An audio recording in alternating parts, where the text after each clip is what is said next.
నమస్కారం ఘంటారావానికి స్వాగతం. ముందుగా ప్రధాన అంశాలు. 5 ఏళ్లలో 50 లక్షల కోట్ల పెట్టుబడులే లక్ష్యమన్న సీఎం. అధికారులు మరింత చురుగ్గా పనిచేయాలని ఆదేశం.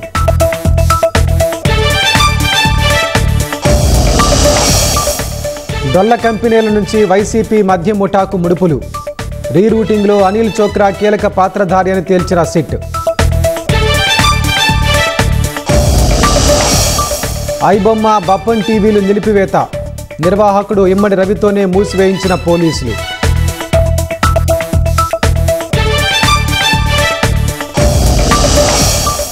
అల్ ఫలాహ్ వర్సిటీ నుంచి మరో 2 డాక్టర్లు అరెస్టు. ఢిల్లీ పేలుడు సూసైడ్ బాంబర్ ఉమర్ స్నేహితులుగా గుర్తింపు.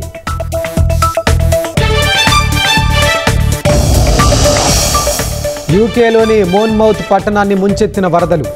భారీ వర్షాలకు మునిగిన ప్రాంతాలు, స్తంభించిన జనజీవనం.